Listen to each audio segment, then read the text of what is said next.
right. What's up, Jim? Doing well. How you doing, Jared? Doing good, man. Doing good. I've got another special guest Second this week. try. Second try in this episode. Second try. It happens. It happens, right? Second time's a charm. So Exactly. the viewers can see that Jared is coming from his normal undisclosed location, right? But I, along with our special guest, Francis Petruccelli, are coming to you from the kitchen of the Atchison Center for Cognitive Science and Psychoanalysis. So a new locale for us. So, Exactly. but this Francis is our third guest on the show, first in-person guest. Yeah. Right. Yeah. So this is a momentous day for us here in the Dangerous Great Books. Yeah. Right. Great Dangerous Book. Welcome, man. Excited to be here. Yeah. First time podcaster, long time listener. Long time listener. One of the original dozens. Yeah, Yes. yeah, one of the original legion of dozens. Legion of Yeah, dozens. yeah. And by the way, I need to do a shout out because I know at least one dedicated member of the Legion. I love saying that. One dedicated member of the Legion really took it hard this week when we didn't drop our episode on time. So Danny Drafts, this one's for you, bud. This one's for you. Okay, so good. All right. We'll So make it Jared, worth what it. are you reading this week? So this week, we started classes again, and I usually try to make the commitment that I reread everything that we read in our Great Books program, and so I am rereading the Iliad right now. But I picked up I've been reading Jack Donovan as well. That's right. Just kind of a couple of his essays and stuff, which again, I agree with some of the things he says. He has some interesting insights, and it's actually interesting to read him alongside the Iliad for sure. But Yeah. He kind of dives But deep he's into got that a take on manosphere all where, that. Yeah. Yes. Like he's got Yes. a kind of a fantasized version, like the Bronze Age pervert, right? He's kind of got this like fantasized version of that moment of history that's interesting to rub against Homer. Yeah. Yes. Well, it's interesting because he actually touches on it and says that really a great way to understand the political realities of that time is basically like motorcycle gangs.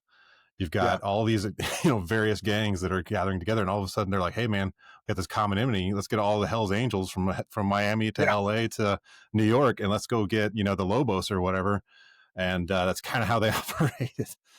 A few summers ago, I was on a road trip with my son Patrick, and he was playing a bunch of like recent hip hop for me, a lot of gangster stuff, and I was like, Nice. "This sounds like the Iliad, man." Totally. Like somebody, has offended one of my guys, took his woman, and we're gonna go to his town and kill everybody, right? So, I think you can find that online. People that are really? doing like hip hop versions of Homer. Yeah. Nice. Yeah. Nice. Well, That's a thing. Yeah. I think it was Tupac, right? I mean, that was it. He was the OG of it for sure. He was the OG of it. Yeah. Cool. What about Yeah. you, So Jim? I continue to read Deleuze and Guattari's Anti-Oedipus, and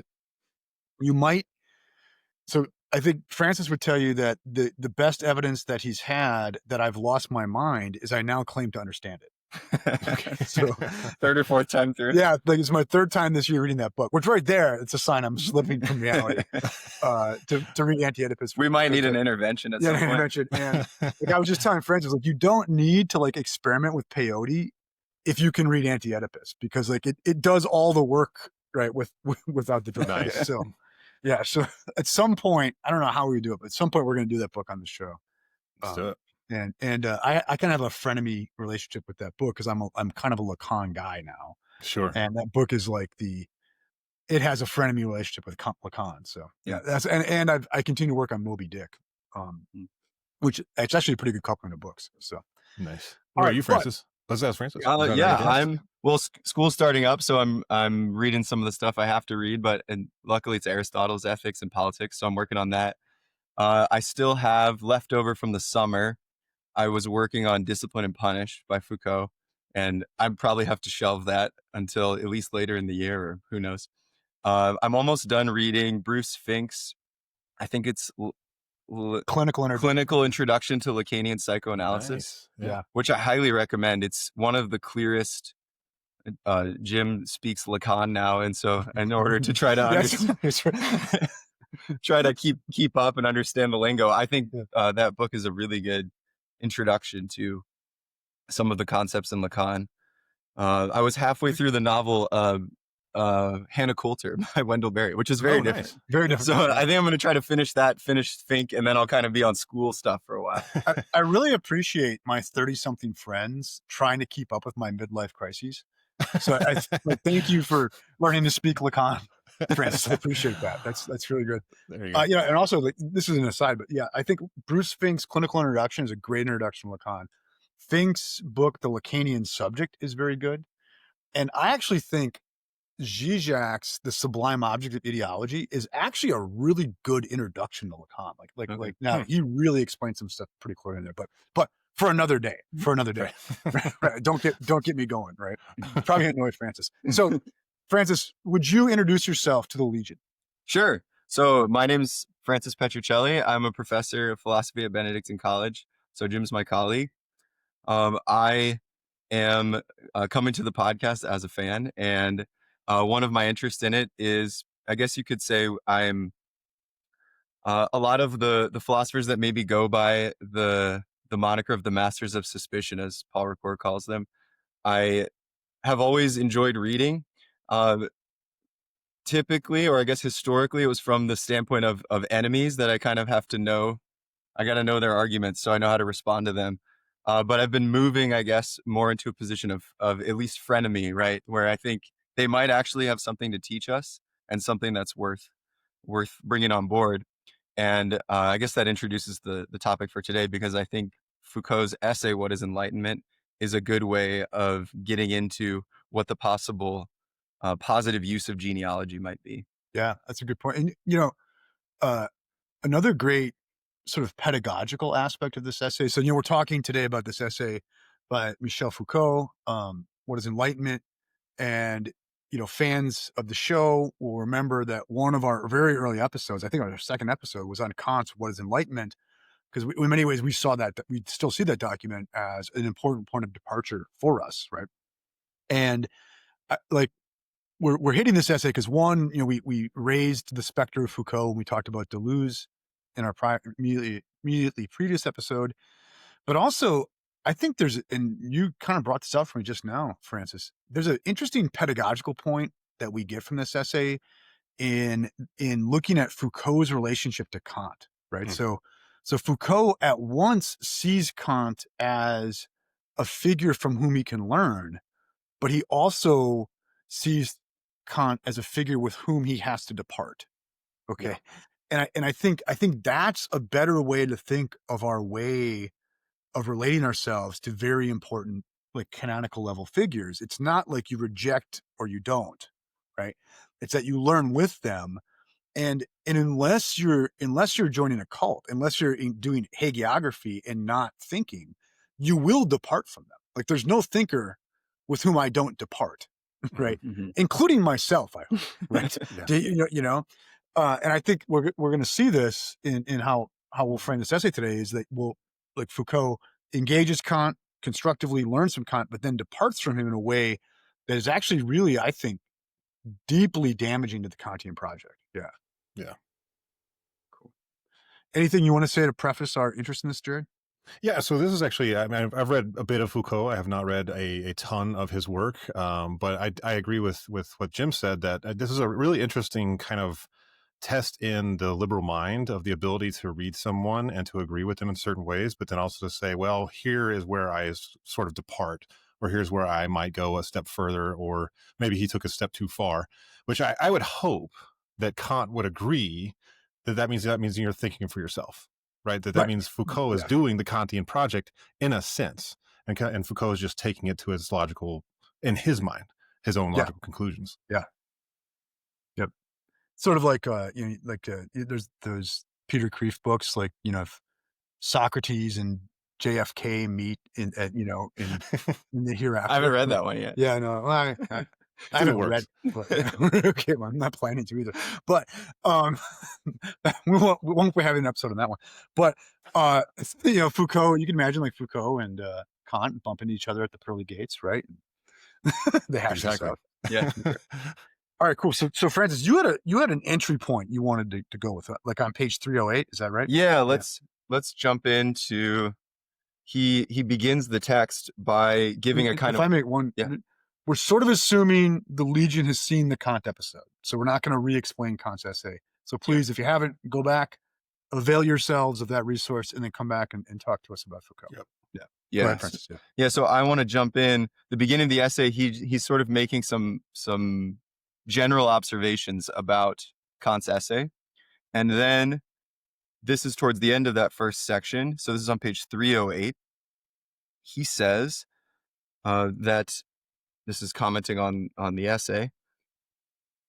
He says, nevertheless, notwithstanding its circumstantial nature, the nature of this essay, it was written as a journal article or a newspaper article response, without intending to give it an exaggerated place in Kant's work, I believe that it is necessary to stress the connection that exists between this brief article and the three critiques. Kant, in fact, describes enlightenment as the moment when humanity is going to put its own reason to use without subjecting itself to any authority. And now it is precisely at this moment that the critique is necessary, since its role is that of defining the conditions under which the use of reason is legitimate in order to determine what can be known, what must be done, and what may be hoped. And so here Foucault is basically connecting the project of enlightenment with the other element of Kant's philosophy that goes by the name of critique. And you could maybe summarize them by saying that enlightenment is this command that we should use our reason, think for ourselves. And critique then means we need to know what's a legitimate use of reason. If we're going, it's like, so he later says, I think it's the handbook of reason. Yeah. Do you mind if I just finish that paragraph? Yeah, finish the paragraph. So picking up where Francis left off with Foucault, illegitimate uses of reason are what give rise to dogmatism and heteronomy, along with illusion. On the other hand, it is when the legitimate use of reason has been clearly defined in its principles that its autonomy can be assured. The critique is, in a sense, the handbook of reason that has grown up in Enlightenment, and conversely, the Enlightenment is the age of the critique, end quote. So it's interesting on Foucault's read, to be enlightened. So, Kant says, to be enlightened is to give up our intellectual childhood, to no longer take anybody's word for it. But interestingly, Kant says, but that means we can't really take our word for what reason is now. Mm-hmm. Okay, so we have to make sure we've critiqued reason. And I think we miss what this word critique means a lot of times. It doesn't mean criticize it, right? To critique it is to find the conditions of its possibility. Okay, like what makes it possible for us to reason at all. And that should tell us what is a legitimate versus like an ill-fated, illegitimate use of reason. What is reason? What's merely a veiled appeal to something else under the guise of reason. And for Kant, then, in order for us to be enlightened, we have to put ourselves to critique. We have to ask ourselves, what is it that counts for being rational, so that we can then use reason and no longer appeal to authority, right? And I do think, as we're going to see here, that notion that we're going to come to a handbook of reason is kind of catty on Foucault's part, right? Yeah, right. Yeah. Yeah. No, I like what the thing Jim just read. He's very clearly connecting so he says illegitimate uses of reason give rise to dogmatism, heteronomy, and along with illusion. And basically these are like symptoms of not being enlightened, right? We remain dogmatic. We remain heteronomous, governed by another, and we retain various illusions. And so the critique is it is this kind of self-examination. Like, wait a second, if I'm going to use reason, I need to know what the heck that is, what its limits are, and so that I'm actually employing it properly. Yeah. It's interesting too for Foucault. You said symptoms, so now I'm sorry. No, you've done you now I'm going, right? But it's interesting for Foucault. Or for Kant, there's this assumption that we can know what we're doing. You know what I mean? Like all of this can be like the conditions of our subjectivity as rational agents can be brought into consciousness, right? And thereby critiqued, right? There's that assumption. There's nothing more there's nothing more going on behind the scenes than what could be articulated in a universally accessible handbook of reason. Right. It kind of reminds me, and of course, this is where what are we, 2 or 3 episodes from our Lovecraft episode, where all of a sudden there's a certain possibility that Euclidean science just simply isn't the thing, Right. Like what is really real is not what we've been given, and that what the kind of, to use Yeah. Jim's word, hagiography has given Yeah. over to us, right? Yeah. That there might No, be something else going on there. that's a great point. And like in the history of neo-Kantianism, that exact problem comes up because Kant basically said, he starts out with, um, Newton's calculus, is like, that's what it is to be theoretically rational, is to apply that to experience. And he views like the model of, this is getting in the weeds, but like the model of the synthetic a priori judgment is Euclidean geometry, right? And he says, well, there is only one way reason can go, and this is it, until Riemannian geometry comes along, and it's not. And so now, and this is a point that I think Foucault is going to make here, is we've had too much history happen for us to naively think that there is a single handbook of reason to be articulated, right? And just one case is non-Euclidean geometry, deeply disappointing, Kant's aspirations for a universal table of judgments built off like basically Euclidean judgment. Yeah. Mhm. Yeah. Right. That's a really good point. Okay. Should we talk about obedience? Do you want to bring that up? Yeah, you go ahead Yeah, and okay. say something about that. So interestingly, in this, and this is when we did this episode, I'm glad we actually tanked that episode, because I think another week to think about this helped me. Okay. In early on in this essay, I don't have a quote in front of me. Foucault makes the point that Kant, ironically, and I don't think intentionally, he doesn't intend the irony, says, okay, so what it is to be enlightened is to think for yourself, to go on your own, to not take anything on authority. But he also builds a kind of obedience to authority into his very notion of enlightenment. Okay, so he makes this public-private split, and he basically says you should be absolutely autonomous in your public exercise of reason, but in a private matter, you have no right to such an autonomy of reason. Now, what he means by public and private is a little wonky on Foucault's reading, but it's that, let's say if I sign a contract as a pastor, that's a private matter now, right? And I have, by my own freedom, signed this contract, and it is not up to me what the doctrine of that church is. So if I sign a contract, I have no right to disagree when I'm in the office of pastor with that doctrine. Okay. However, publicly, I think he means literally publicly in the sense of publishing, right? I have every right in the public square to say whatever the hell I think reason, not make it up, but like a well-critiqued reason leads me to. Okay. But it's interesting that for Foucault, though, he's saying, but wait, Kant builds a kind of obedience into this. And it looks like in doing so, he's giving all of these private institutions a sort of pass to still maintain authority. And Foucault does point out that, Kant does go out of his way to kind of suck up to Frederick the Great at the end of this thing too. Right. Right. Okay. And so Foucault is sort of like seeing, as a little like handshake, like, yeah, hey, yeah, it's okay. It's okay. I still want the little people we'll to obey, and you We'll let us obey. reason as much as we Yeah, like. we can have some fun in the universities, but we're going to leave the institutions alone. Right. And think of it though. So Kant thinks there's such a thing as an exercise of reason, a kind of subjectivity that is utterly independent of these private institutions. And I think Foucault is going to attack them right on that. Yeah. Go ahead. You had some. No, yeah, I think if we wanted a quote for that, page 307 is where he makes this distinction between the private and public use of reason. And Foucault points out that it's surprising maybe to our ears that you would expect maybe like the public use of reason is when you're constrained, but then privately you have freedom of conscience. But it seems like Kant's saying the exact opposite, because when he says private use, Foucault says that means when we are acting as a cog in a machine. So we have a role to play in society. Like Jim said, we're a pastor or whatever, we're a civil servant.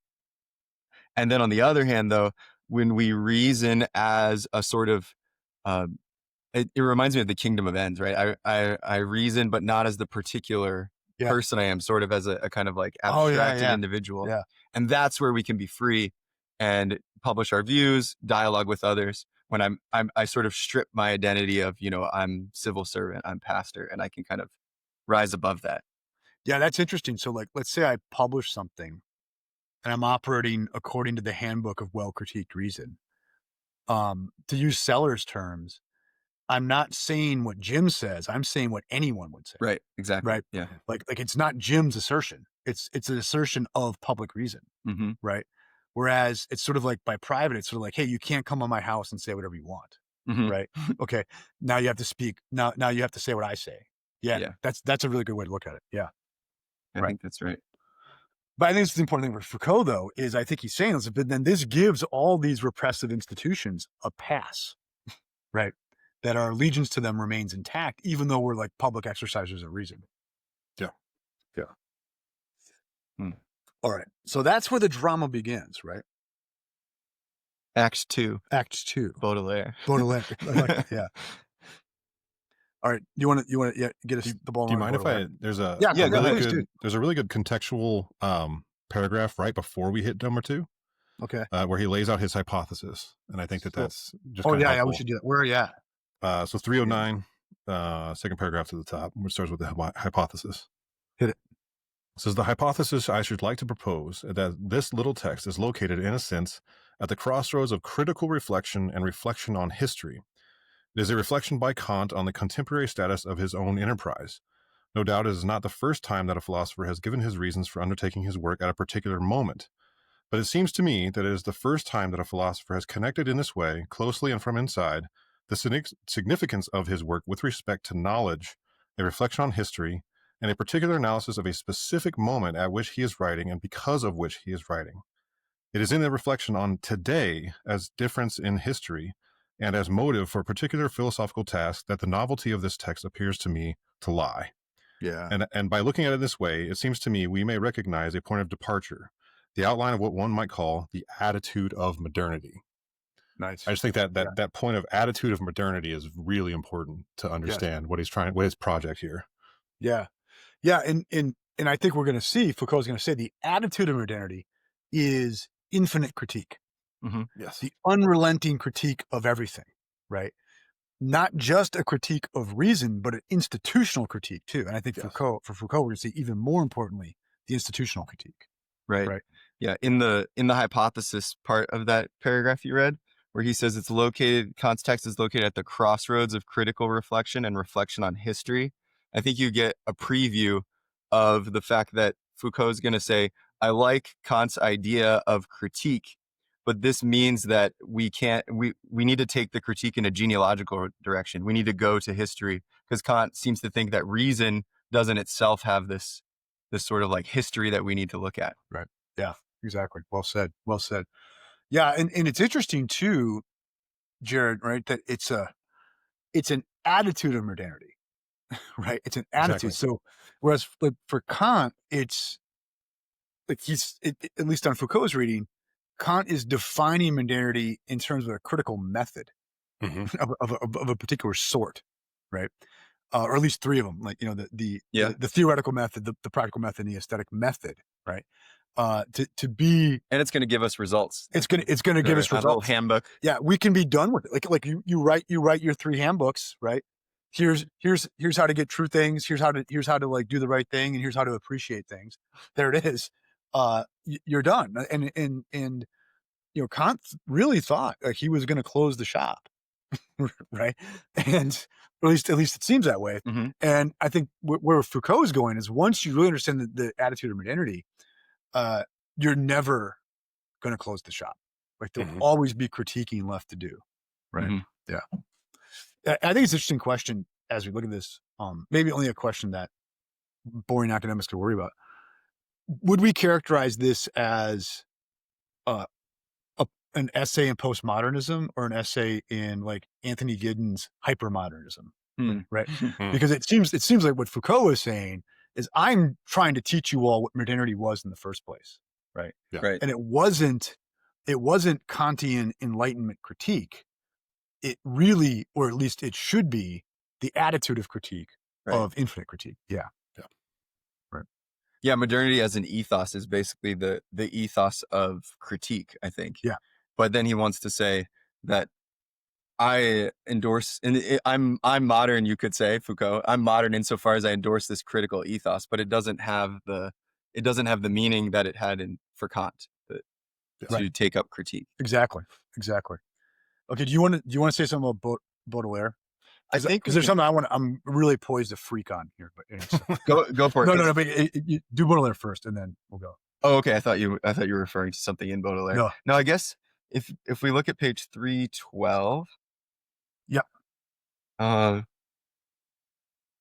Jared might have something he wanted to mention here too, but he's referring to Baudelaire, and he's trying to begin giving an initial characterization of the ethos of modernity. So what it is to kind of be in the world as a modern, and he summarizes. And Francis, former English major, but you're glad to see Baudelaire get his. Yeah, of course. Baudelaire's getting his. Yeah, a real man of letters here with Fran, a man of good taste in letters. Unlike Jared and me. Yeah. So 312. He summarizes the features of the modern ethos that Baudelaire kind of sets out, and he lists them as the ironic heroization of the present, the transfiguring play of freedom with reality, and the ascetic elaboration of the self. And then he thinks that Baudelaire adds that these have their proper place in the context of art or the aesthetic, so like outside the socio-political, which is kind of interesting. But I wanted to point out that the way he describes Baudelaire, like what it is to be modern, is to have this attention to the present that doesn't deify it. So we have this intense like interest in the now and to understand what it is, but that Foucault thinks is connected to this capacity to like imagine it being otherwise than it is. Yeah. So we can sort of transform the world by understanding it. And the modern attitude is one of like intense attention to the present and like to what goes into constituting the present. Yeah, I want to bookmark that as like leaning right into the thing I want to do, but I have a question first. Okay, so do you when Foucault? Let me just do a little text here. Yeah. I don't mean to preempt what you're doing, but so I'm at the top of page 312 in that paragraph that carries over from 311. Towards the end, Foucault says, "Modern man," for Baudelaire. Yeah, this is what he means by ascetic elaboration. Yeah, is not the man who goes off to discover himself, his secrets, and his hidden truth. He is the man who tries to invent himself. Modernity does not liberate man in his own being. It compels him to face the task of producing himself. Okay, end quote.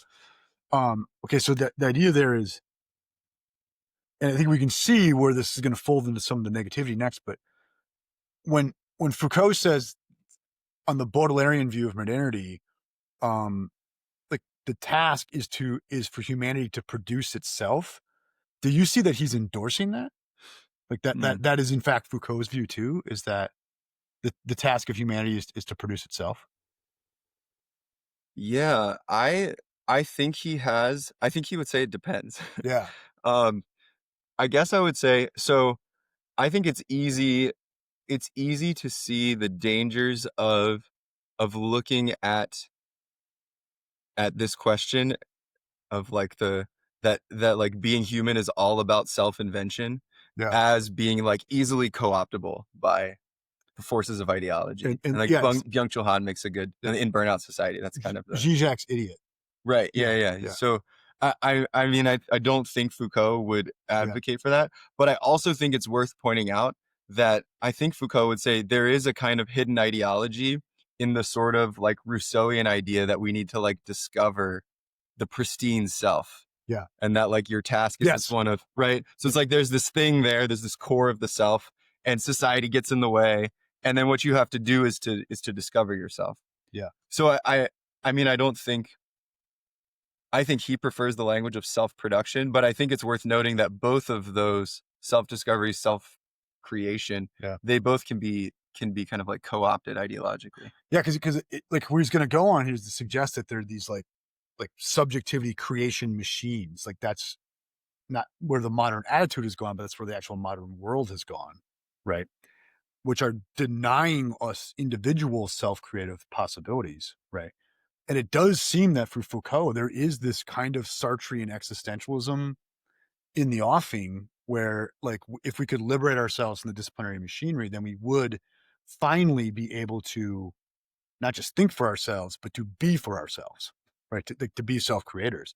And it does seem to me like, when he's going to talk in a minute here about pushing beyond limits, I think that's what's beyond that limit we'll never really get to, but that's what's beyond it would be a legitimate self-creation. Yeah.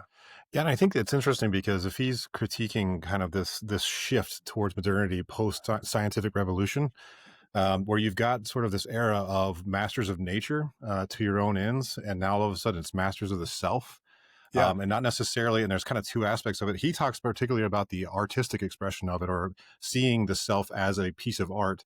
But I cannot help but see capital as an aspect of this, that there's something in myself that I have to sell. So I'm inventing myself so that whenever I go out into community or I go out into the political body, I'm selling the thing.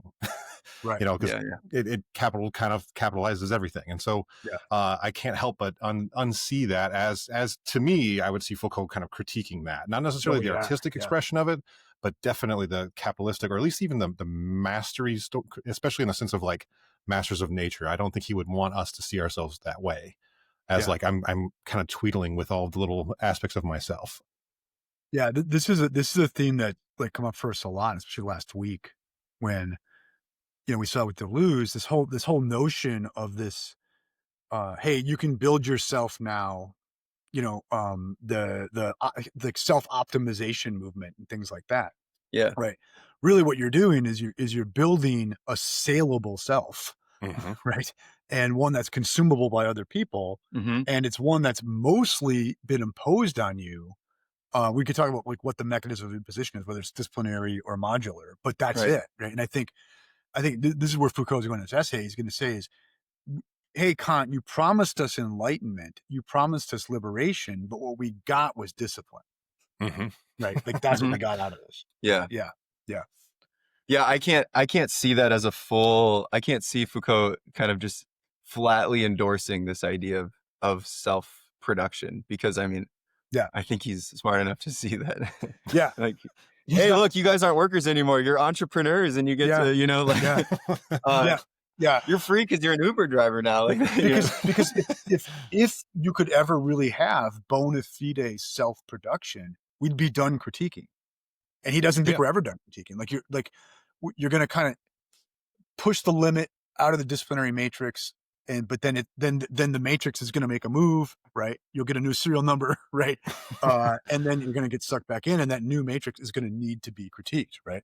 So I don't think he's saying at all not this has anything to do with the real Nietzsche, but like a facile reading of Nietzsche where just create yourself whole cloth. I think he's definitely not saying that. And yet, though, it seems like it's almost like self-creation for Foucault is like this regulative ideal, right? It's the unattainable horizontal goal, right?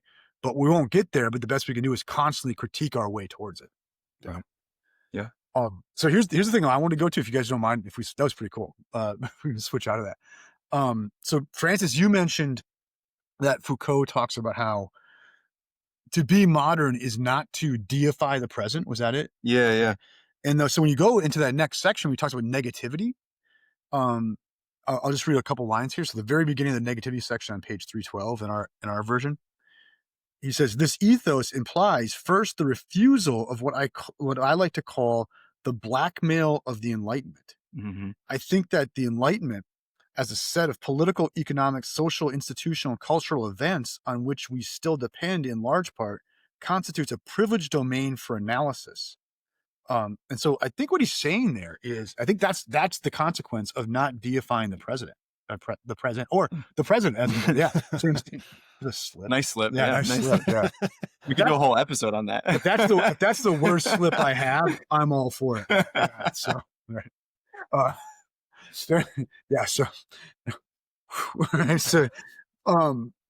But let's not deify the president, shall we? Okay. So I think what he's saying there is, like, just using the French context, is he's saying we cannot deify like the storming of the Bastille. And like, cause that becomes a kind of blackmail. Like you can't, like, you're not critiquing the revolution now, are you? What are you?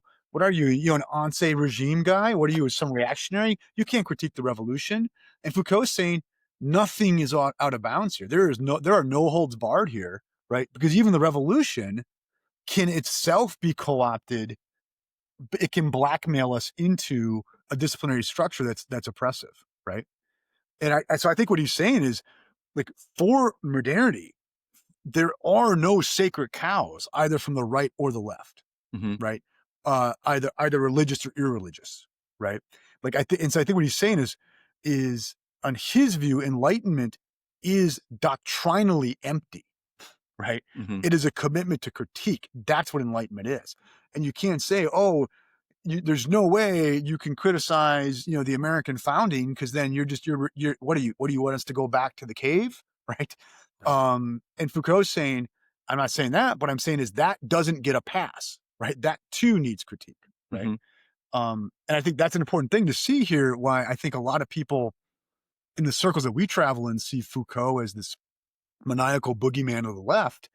And certainly he's been used in that way, but I think what he's an equal opportunity infinite critiquer, right? Yeah. And he's saying nobody gets a sacred cow. Like, everything needs to be critiqued from all political directions.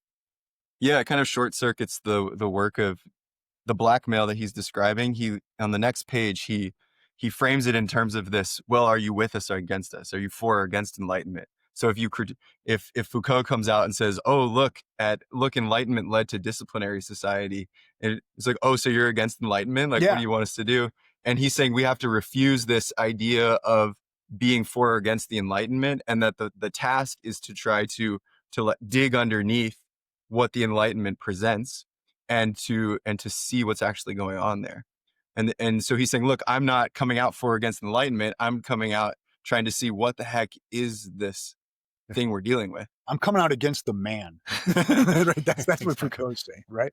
That's right. I mean, and maybe the man takes a liberal guys, maybe the man takes a conservative guys, maybe the man takes a religious guys, maybe the man takes an anti-religious guys. Like, if what he's saying, if it comes out of the disciplinary machinery of the modern world, right, he thinks it needs critique. Yeah. It reminds me a little bit of, I don't know if you guys have mentioned Charles Taylor. I was going to say boosters and knockers.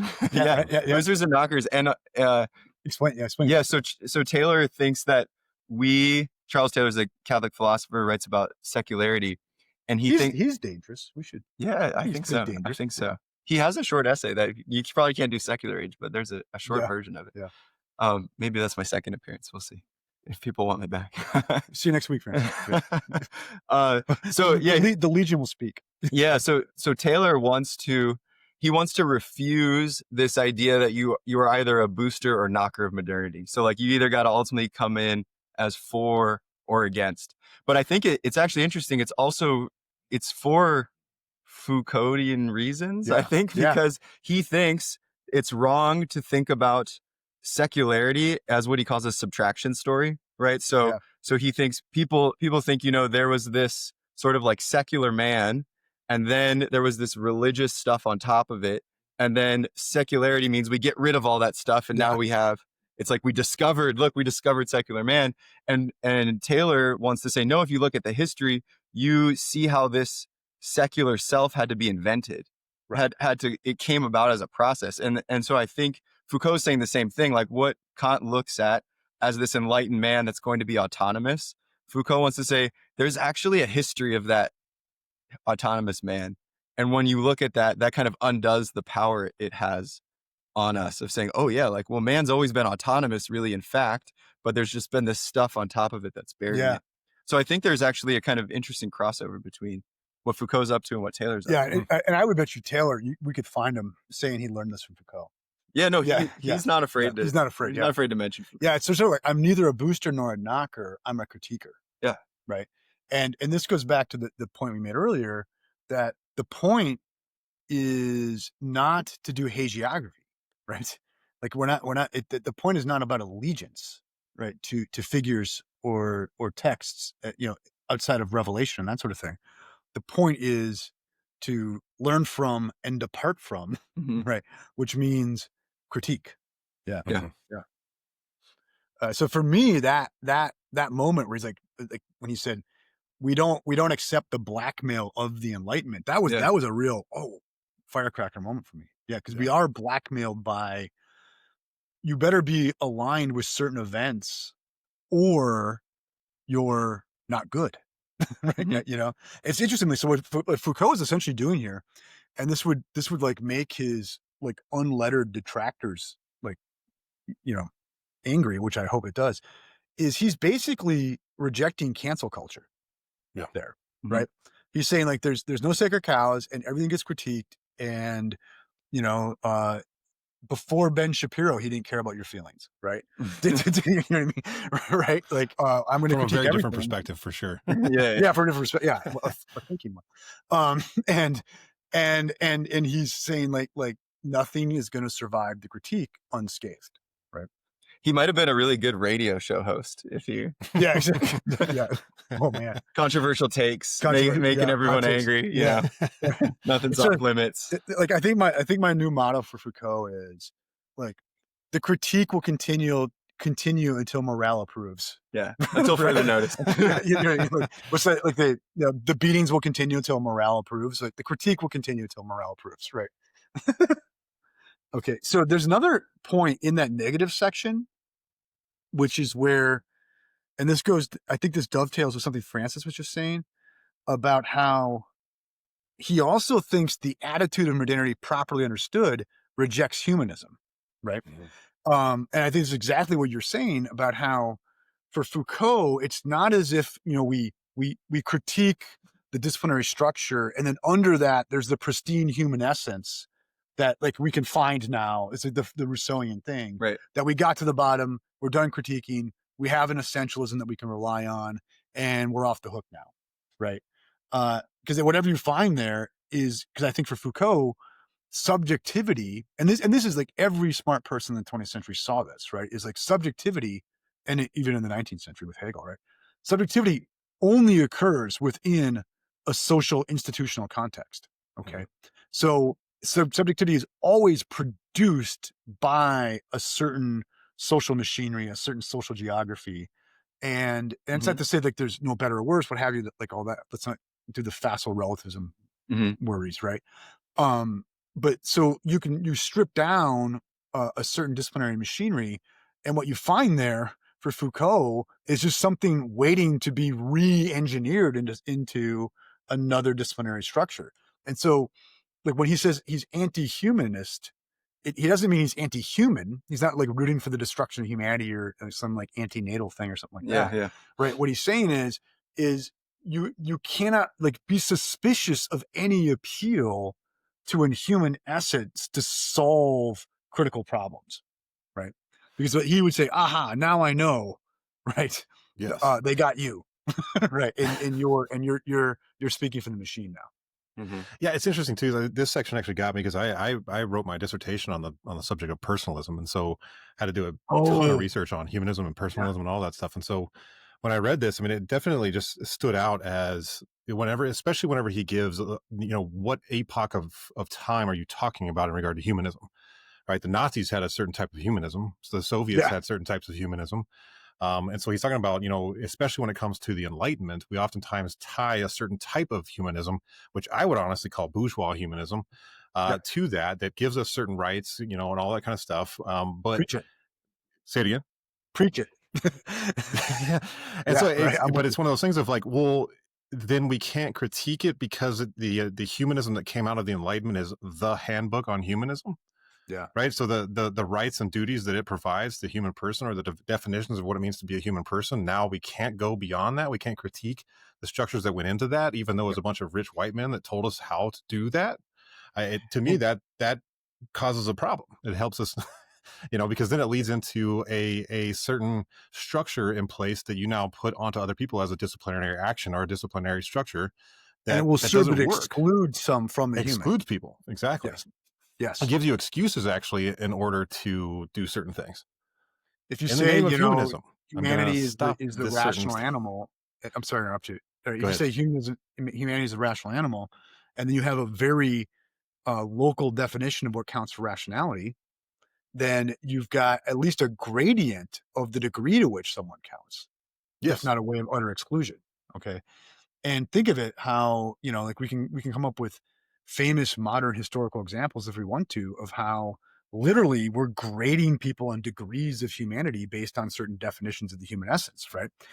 That's what Foucault is talking about here, is really what you have in any attempt to claim what the human is, full stop, is an engineering of a kind of subjectivity that will have an exclusionary method to it, or a Mhm. consequence to it. Yeah.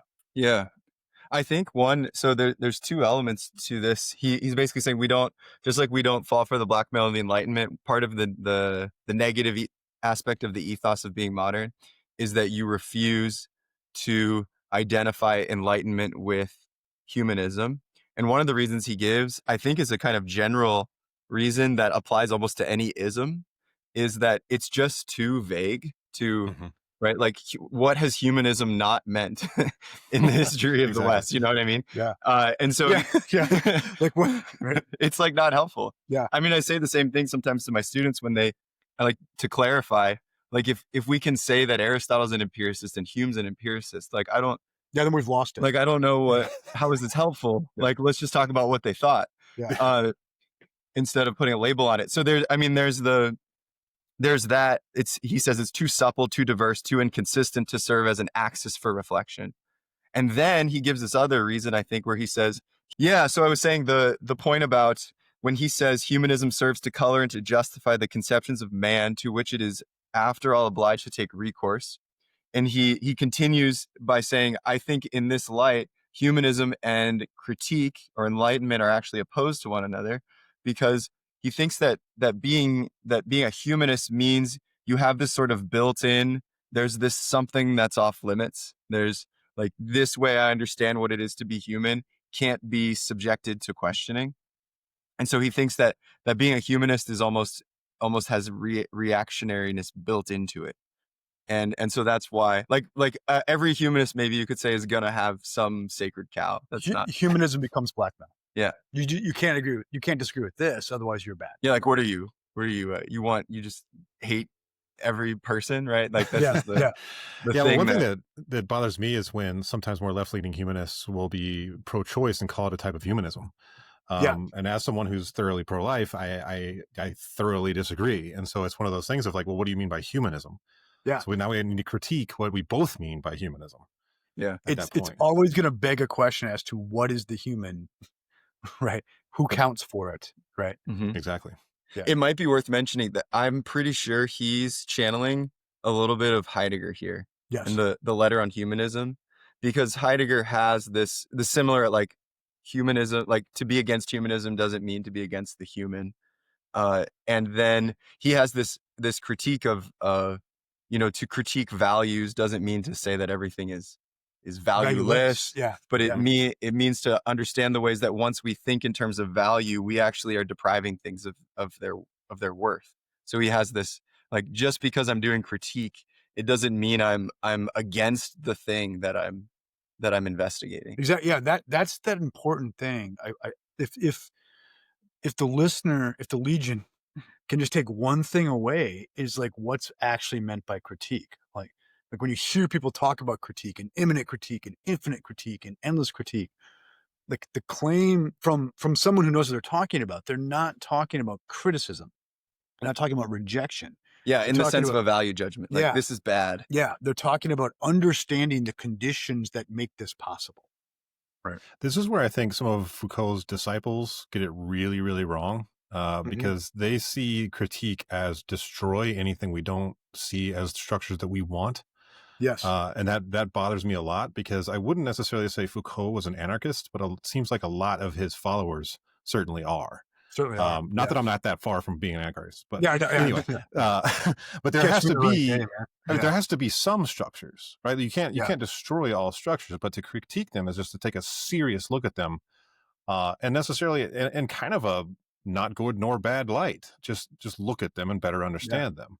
If you could destroy all structures and thereby have self-creation, we wouldn't need infinite critique. Exactly.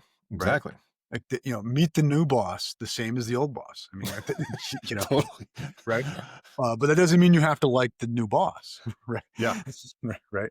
And so, that's gonna, be important here, because where he's going when he gets to the positivity section now is, Foucault is going to say, like, okay, so Kant was right that we needed critique, but he didn't get what critique should be. Like for Kant, critique is this universal handbook of reason that we're going to come to, like, Yeah. what are the conditions that make reason possible for all humans, all times, all places? And, like, Jared brought up the good point earlier, like, well, what do you do about non-Euclidean geometry?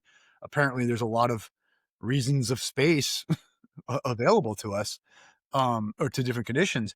And Foucault is going to make this point. He's going to say what we have to understand is what critique always looks at the local and particular conditions that allow for a certain type of subjectivity to emerge, right?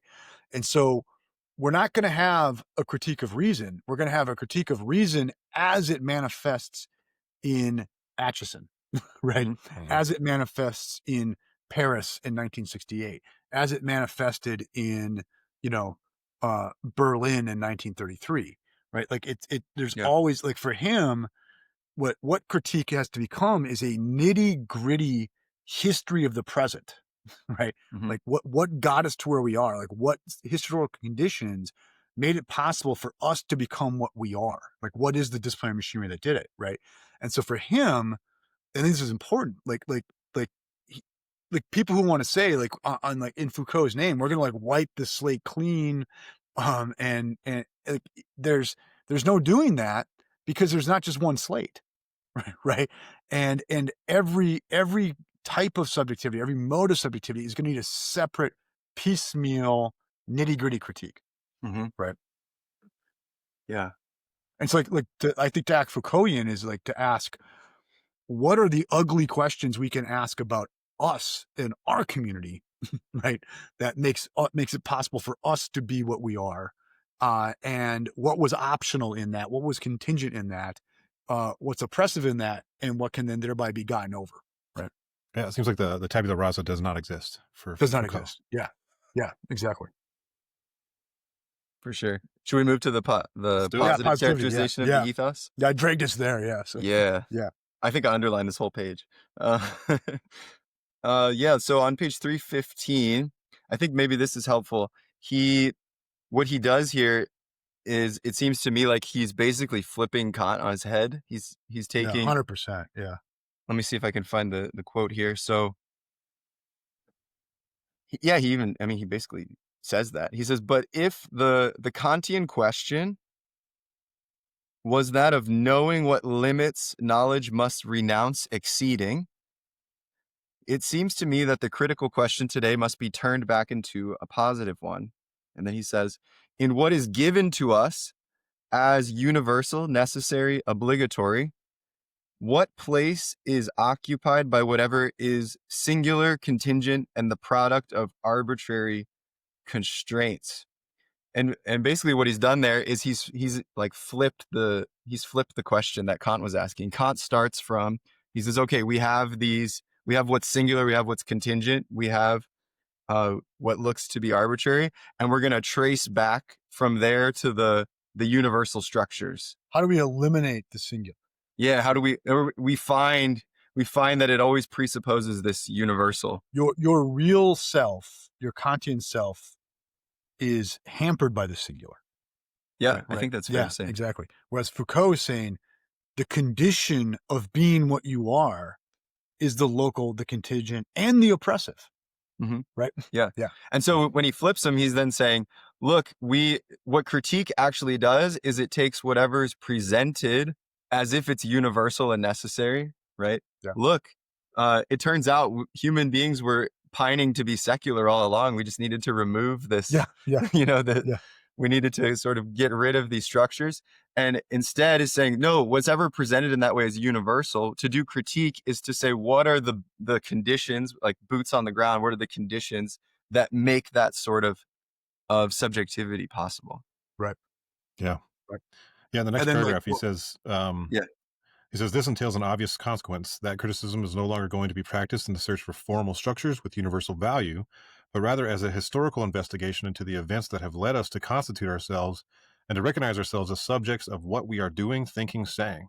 In that sense, this criticism is not transcendental, and its goal is not that of making a metaphysics possible. It is genealogical in its design and archaeological in its method. Welcome Yeah. to post-structuralism. Yep. Boom. Right there it is, right? I mean, it's really, he's putting a period on it because it's pretty Yeah. late. But yeah. It's a great description of all of his books. Yeah. Like that's what he's doing in Yeah. every book that he's. Yeah. And I think if someone said, hey, can we get a sentence explaining what post-structuralism is? I think I would just go to that sentence that Jared just went to.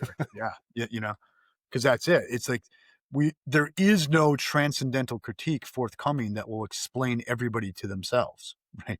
That's always going to be played out in this genealogical, archaeological excavation. And think of it like archaeology, it has to always be done boots on the ground in a particular place, right? Mhm. And this is what, and I think this is important for Foucault and understanding why he's not this facile idiot, right? That these local, singular, contingent, and even oppressive conditions are constitutive of our subjectivity. Mhm. And there's no getting around that.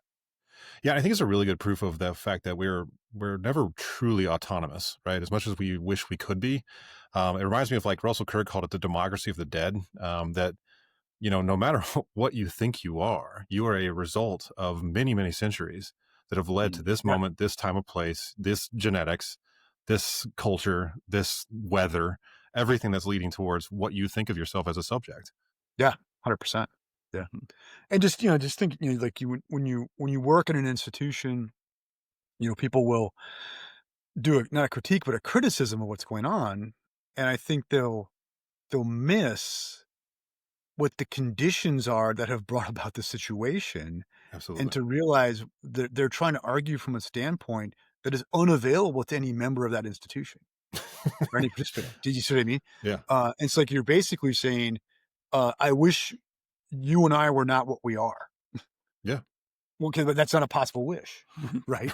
Right. Right. So then you cosplay. Yes, yeah. Plenty of that goes on. So if you look at on page 316, third paragraph from the bottom, I'm going to skip a little around here a little bit. Foucault says, I shall thus characterize the philosophical ethos appropriate to the critical ontology of ourselves. And that's a great phrase, the critical ontology of ourselves, as a historical practical test of the limits we may go beyond, and thus as work carried out by ourselves upon ourselves as free beings. Okay, so we're constantly kind of trying to slam ourselves against the limits of what we are, right? To in doing this critique. And then skipping down in the next paragraph, 2 paragraphs down, he says, it is true that we have to give up hope of ever acceding to a point of view that would give us access to any complete and definitive knowledge of what may constitute our historical limits. There's no view from nowhere, right? There's no view from nowhere. Continuing with Foucault.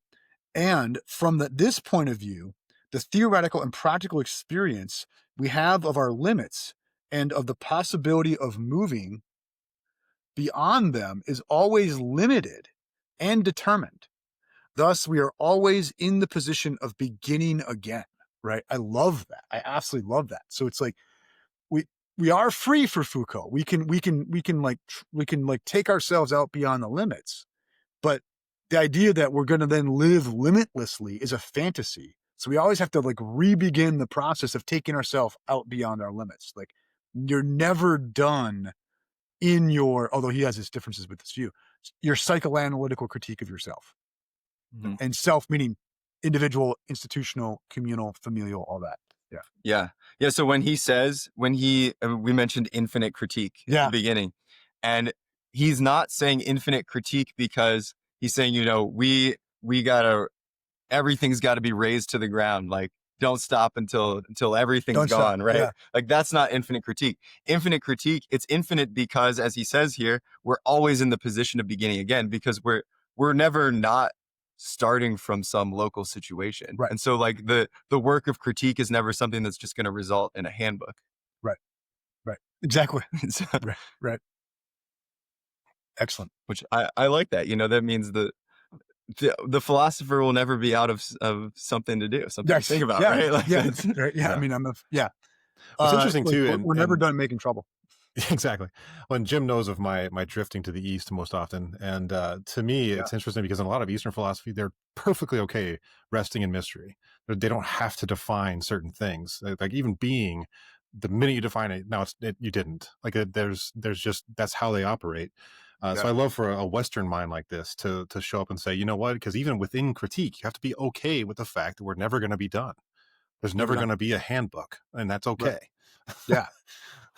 Yeah. And it's not this infinite destruction to no end. It's No, an exactly. infinite commitment to not living a sham, to not bullshitting yourself, right? That's what it is.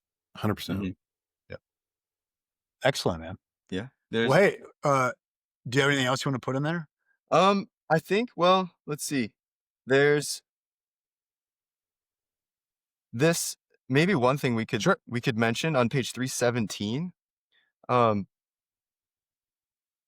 I thought this was interesting because I was talking with Jim about this a little bit, that it's it's easy to it's easy to confuse this kind of genealogical criticism with like scientific reductionism. So like there's ways in which uh you can oppose the space of reasons like Wilfrid Sellers does to the realm of law and say like, look, subjectivity can't be understood in terms of these like sub-subjective things that are like Mhm. giving rise to it. And I think you can say that that sort of critique of scientific reductionism is totally valid, but that doesn't get you off the hook of the genealogical critique. And one thing that Foucault says here that I think is helpful on page Because the unconscious speaks. right. Right. Yeah. Yes. So in 317, he says uh, what he's interested in studying is what he calls practical systems. Yeah. This is very interesting. He says, here we are taking as a homogeneous domain of reference, not the representation that men give of themselves, which means not like the surface level story we're going to tell. Right. Mhm. So the consciousness is not mastered in charge of everything it's saying. But then he says, but not the conditions that determine them without their knowledge. So it's not like this, oh, it's all happening behind our backs. Yeah. And so like subjectivity is ultimately this kind of epiphenomenon, but rather what And they that's do. where he departs from Marx. I Yeah. think. Yeah. Yeah. Rather what they do and the way they do it. Yeah. And I even think, I mean, there's a way of, I think maybe Alistair McIntyre reads Marx this way as like what historical materialism means is more in that third category. It's like, what are we doing and how are we doing it? And it's this like concrete boots on the ground analysis of agency rather than an abstract Yeah. Kantian conception of agency. But what Foucault and the Masters of Suspicion add in is like, look, once you have that concrete setting, then this work of critique is always going to be there needing to be done. And you can't, like, so on the one hand, you can't take the disciplinary institution's word for what's going on, right? So the ego consciousness doesn't get a pass. But moreover, you can't ever appeal to some universal theory that will like allow a nice, neat, deterministic story that does all the work for us, right? You've got to get boots on the ground and look at what do people do in this community, Mm-hmm. and what can we infer from that about what the power structure is behind that's running this thing, Yeah. right? And just above that, where you read, Francis, Yeah. Foucault says, what is at stake then is this: how can the growth of capabilities be disconnected from the intensifications of power relations, right? Like that's what we get out of this for Foucault, is that if we can see where the power relations lie in the communities that we're in, then maybe we can kind of liberate our development of capacities just a little bit from those things, right? We can do and say some different things Mm-hmm. that we couldn't have done and said if we had not exposed power for what it's up to. Yeah. Right. I can't help but think of Braveheart when he says history is written by the victors. Yeah. Right. Right. Yeah. Exactly. Yeah. And let's get over a victory model of history. Yes, Right? exactly. Yeah. Yeah. Cool. Yeah. One last thing. So Yeah. on 318, first paragraph, it's a continued paragraph from the page before. Where it Let's starts, underline that whole thing. yeah. But it says, but we have three axes whose specificity and whose interconnections have to be analyzed: the axis of knowledge, the axis of power, the axis of ethics. In other words, the historical ontology of ourselves must answer an open series of questions. It must make an indefinite number of inquiries, which may be multiplied and specified as much as we like, but which will all address the questions systematized as follows. How are we constituted as subjects of our own knowledge? How are we constituted as subjects who exercise or submit to power relations? How are we constituted as moral subjects of our own actions? I love that he used the term constituted, because that puts you in a place and a time. It puts you in a very specific way of understanding. He's not talking about universal metaphysics. He's not talking about these kind of universal values. Rather, he's saying you as a subject constituted in a place in history and in a place in culture and in time. How do these things explain your subjectivity when it comes to the knowledge and how you react to power structures and then how you act ethically? I think that's a really interesting way to see it. Exactly. I think that word constitution is really important, right? Yeah. And he means literally what are the constituents of my subjectivity, our subjectivity. Yep. Yeah. Excellent. Awesome. Well, I think we should wrap it up before the man finally shuts us down. But may I close by posing a question to our legion of fans? Let's do it. I think we need to hear from the legion whether or not we should invite the good Petruccelli back. I think we need to hear that one way or another, right? So how did Francis do? This was like a pilot episode. It's a pilot episode. Yeah, it does. Well, this from now on, we'll give the legion a vote whether a guest gets to come back. The producers might say no more of that. No more of that. Yeah. So we're sensitive to the audience, and so let us know. Let us know in the comments. Does Petruccelli get to come back? Awesome. Well, great episode, guys. Yeah. Well, we don't mind I did that. No, I like it. Absolutely. Let's do it. Let's have a poll. Yeah. But by the way, this is the GDB is not a democracy, just to be clear. So you consult. Right. Cool. Awesome. That was a good episode. I felt like we were spitting bars there, so it's fun. For sure. Yeah, thanks for having me on. It was fun. You bet. Absolutely, man. All right. All right. See you next week. Till next time. Take care.